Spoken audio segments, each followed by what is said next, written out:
Alain Delaveau, pour cette fameuse revue que j'ai là. Je veux absolument que ça soit un magazine. C'est une revue, ça paraît 2 fois par an. Oui.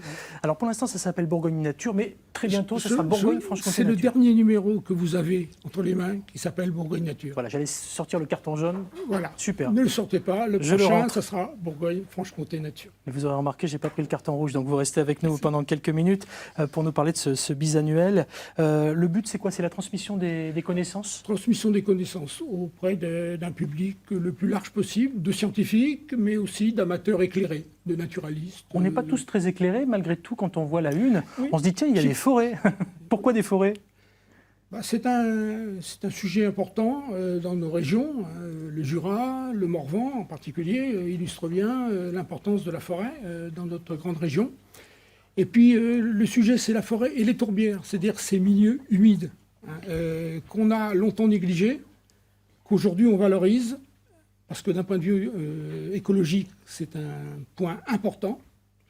Entre parenthèses, c'est un puits de carbone notable. On voit une tourbière là. Voilà, ça, c'est près de Saint-Brisson. Oui, tout à fait.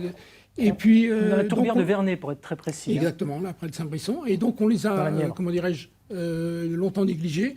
Or, aujourd'hui, c'est quelque chose qu'on valorise, parce que d'un point de vue, par exemple, qualité de l'eau, c'est essentiel.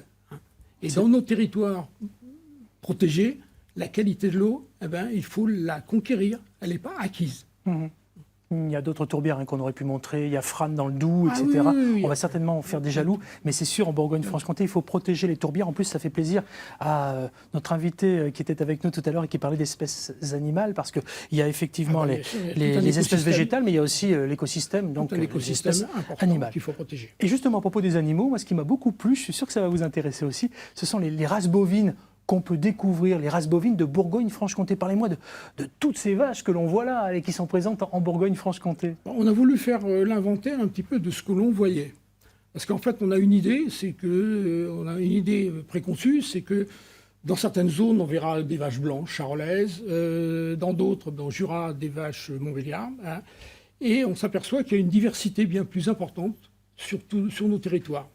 On voit pas mal de portraits de vaches. Alors ça, c'est un travail qu'on a fait, parce qu'on publie également chaque dimanche un petit question de nature. Et là, c'était pourquoi maintenir des races bovines? Parce qu'en fait, il y a 2 tendances paradoxales. Il y a le fait qu'on trouve une diversification des races, et d'un autre côté, on se rend compte quand même que chez les agriculteurs, il y a des races prépondérantes et qu'on a un peu oublié certaines races. Et aujourd'hui, on s'aperçoit que d'un point de vue biologique et d'un point de vue même économique, maintenir une grande diversité des races, c'est quelque chose de très important. Je dirais que c'est vachement bien. C'est vachement bien. Oui, c'est un peu facile, mais c'est vachement bien. C'est facile, voilà. Mais c'est toute la revue qui est vachement bien. Tout à fait. Une revue sur abonnement, c'est 12 € le numéro. Voilà. C'est à retrouver aussi en ligne dans tous les bons moteurs de recherche. Et cette revue s'appelle Bourgogne-Franche-Comté Nature. Voilà, oui. Pas parce qu'il y a marqué Bourgogne Nature, c'est Bourgogne-Franche-Comté Nature. Merci Alain Delaveau de nous avoir fait respirer le bon air. On va